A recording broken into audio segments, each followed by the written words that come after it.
this existence that we're in, it's like we're having a mass shared, like a dream, a mass shared dream, and in which we're all interconnected and characters in each other's dreams. And one way of understanding that, if I'm in a dream and if I project out my shadow, what's going to happen? Because what is the dream? But it's just a reflection of my own mind. So if I project out my own darkness, what's going to happen to the dream? But instantaneously, in no time whatsoever, it's going to shapeshift and reflect back that darkness that I'm projecting out, because it is nothing other than my own mind. And then if I'm not awake to the projective tendencies of my mind in that I'm in a dream, then I have all the evidence I need that the shadow is then out there, because here's the dream supplying all the evidence that the darkness, that it actually exists in a seeming objective form outside of myself. So then I react to that darkness, trying to kill it, because that's actually a reflection of the actual inner impulse, which was the start of the shadow projection in the first place, where I'm actually splitting off from my own shadow and wanting to get rid of it outside of myself. Well, here it is appearing outside of myself, and now I try to kill the shadow, but that actually, by doing that, I'm unwittingly becoming possessed by the very shadow I'm trying to kill. So it's a form of madness. And what I've just described is playing out, in collective form in the greater body politic, and it's nothing other than madness, and it's another way of describing Wetiko. Is the dream, Paul, becoming a nightmare? I mean, the years since you wrote The Madness of George W. Bush, things haven't, they haven't turned to the better on the mass scale anyway. Individually, people might have been waking up, things might have been happening, under the radar, if you will, but collectively, we're in a nightmare right now, aren't we? Right. No, that is definitely true. But you see, the thing is, one of the dangers is to get, into a fixed point of view of just pessimism or despair. And it's really easy when you follow what's happening in the world to just fall into that perspective. But one way of understanding it from the point of view of this being a dream, and I can't emphasize enough how profoundly important it is to really to see things through the dreamlike, through that lens, is that what you begin to see is, oh, I see the fact that in a dream that the shadows are so dark and coming out from hiding from the underworld and in the corners and are just right in front of my face and are all over the place, and it seems like things are just getting worse.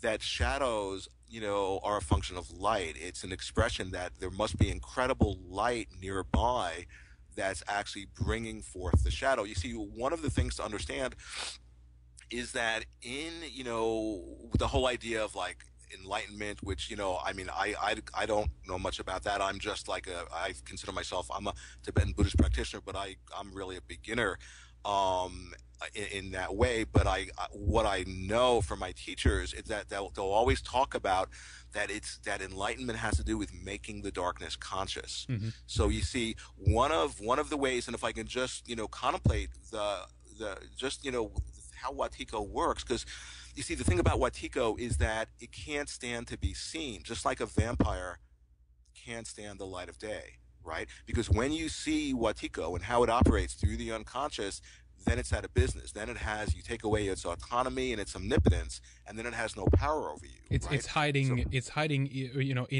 within you in that sense, from the parts of yourself that you refuse to look at. But when you begin to do that, when it has no other way to turn or escape or hide, then you disintegrate it in a way. Is that correct? Right. That's exactly it. That's exactly it. So the thing is that, going back to like what my teachers always tell me about, enlightenment, they'll say, yeah, it's making the darkness conscious. It's like, so all of a sudden, people talk about, enlightenment is seeing the light, and yeah, that's one form of it. But another form of enlightenment is seeing the darkness, that it's through the darkness that we actually, can actually have the enlightenment and wake up. And like one other way of understanding this, because, so what I'm trying to do in my work is that there's just like infinite contemplations that are shedding light on Wetiko, because what you were saying is exactly it, that when we flood light on the darkness, it has no power over us. So just there are a couple of thoughts. One is, a lot of really well-intentioned spiritual people, like an example, in the city I live in, there's this metaphysical bookstore. It's the biggest metaphysical bookstore in town, and I give a couple talks there every year for like 20 something years. And when my Wetiko book came out, and they were all excited, they set up, a talk for me, a book signing. And then after a week of them having the book, they called me up and they canceled the book signing. And they said, well, actually, if you want to give a talk, you can, but you can't talk about Wetiko. They wouldn't allow me to talk about it because they were so freaked out that I was actually trying to illumine evil, and they were like overly identified being this like metaphysical new age bookstore. Right. With we don't want to give any attention to evil. We just want to focus on the light. And I didn't pursue the dialogue because they felt really fixed in their viewpoint.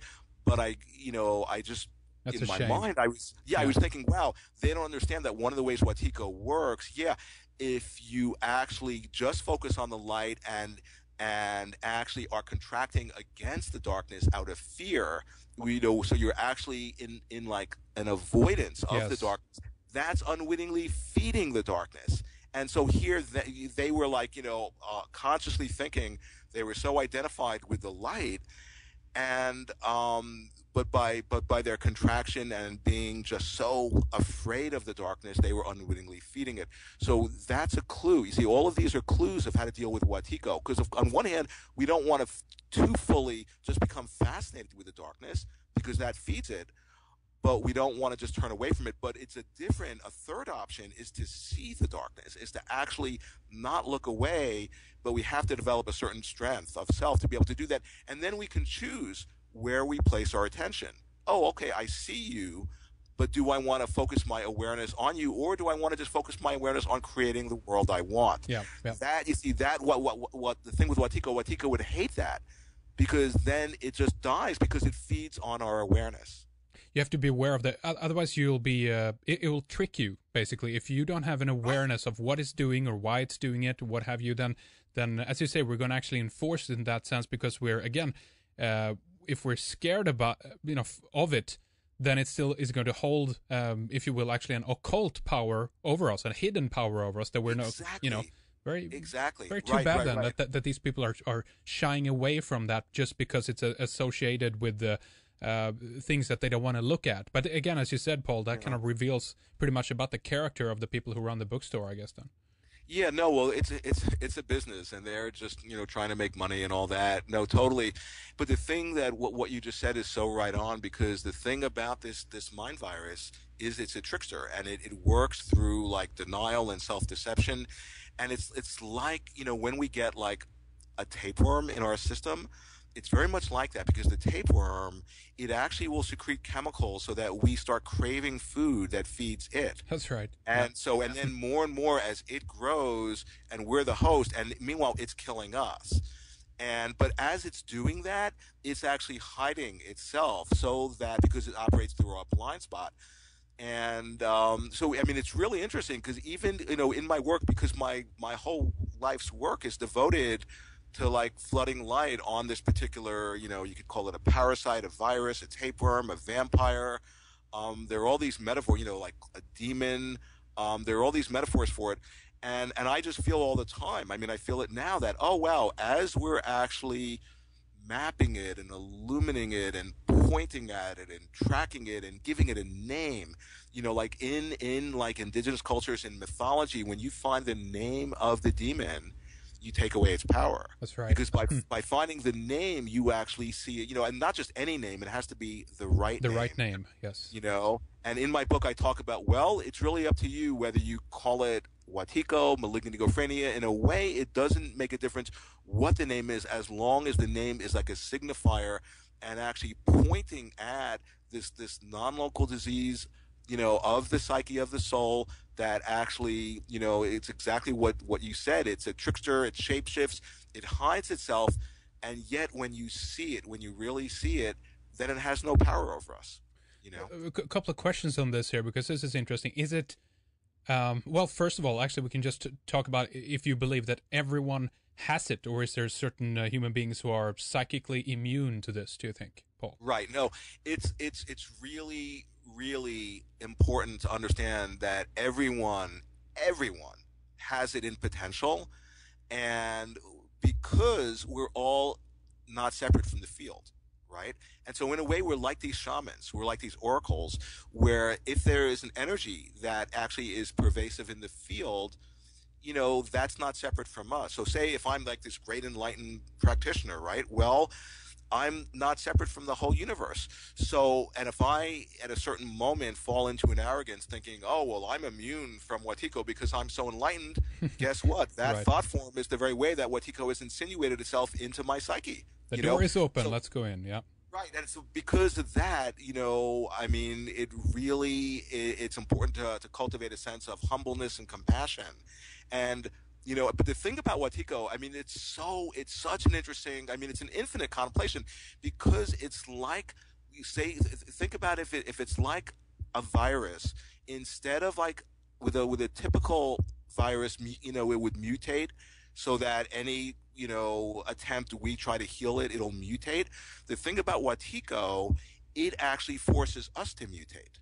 So it's actually secretly in the service of our evolution. You see, that's what I'm trying to point at, that encoded in the pathology is like it's actually this incredible gift that's showing us the dreamlike nature of our situation, the dreamlike nature of ourselves, and actually it's really showing us more and more who we are what's actually when we you see, because when I'll say who we are, what I'm talking about is that the thing about Wetiko, it's showing us that we don't exist as isolated like entities that are separate from each other, but that we actually are all parts of the same field, which is to say that we don't exist as these skin encapsulated egos, and it's Wetiko that's actually the very entity that's in a way introducing us to that. So this might be difficult to answer that in a sense because it seems to be both. But is it collective, or will it be manifesting itself? And if it is collective, will it manifest itself individually, different for everyone, Paul? Yeah. No, that's such a great question. I so appreciate that because it's a total collective phenomenon. We're having this mass shared dream, and we are dreaming up the Wetiko. It's a collective psychic epidemic in which we're destroying ourselves because we don't recognize it, and yet it's manifesting in each of our lives in an individual way. So now, for example, like in my first book, I pointed out with President Bush, like he was so unconsciously taken over by Wetiko, malignant egophrenia, whatever you would call it, that and there are certain people who are so in a way possessed and taken over by Wetiko that they don't even know it, that they in a sense are the incarnation of this higher dimensional formless archetypal like bug, you could say. They're actually the actual human, the revelation of it. So what that means is when you see that, so they're like the portal through which that formless higher dimensional, like this parasite of the mind is actually kind of coming into our third dimension. But seeing, when you have the recognition, there are certain people who and it's important to not concretize anyone because we're all, we all have Buddha nature and all that. But what I'm saying is that at any given point, certain people in a way become fully taken over, and so in that moment it's both horrifying, but it's also like a real, like this gold mine of information, because they're actually like showing us what the actual like formless, like I've been saying, higher dimensional bug, what it actually appears like, and how. You see, the thing is, when they're the portal for it, you begin to see how the field configures itself with reference to them. And one way of understanding this, when there's an abuser, for example, in a family system, and one could say, that abuser, at that moment, they're actually, taken over by the Wetiko virus and incarnating it into the family system. But if you watch what happens, how when you have a figure who's a perpetrator in a family system, the whole field typically configures itself to protect the abuser in a non-local way. And they're not even doing anything, but they're just so in a way taken over by the virus that the field in a way synchronistically reflects that back. And it was through that in my life, in my family, with my father in particular, he was taken over so fully by Wetiko.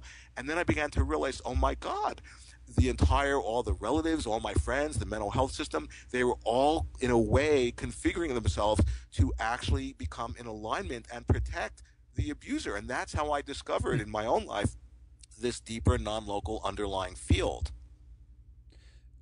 I wanted to ask you as well how you see things have progressed since George W. Bush, and how you see that this is inflicting potentially well, especially leaders, actually, because in a way we collectively we project stuff obviously upon them, and they are symbolically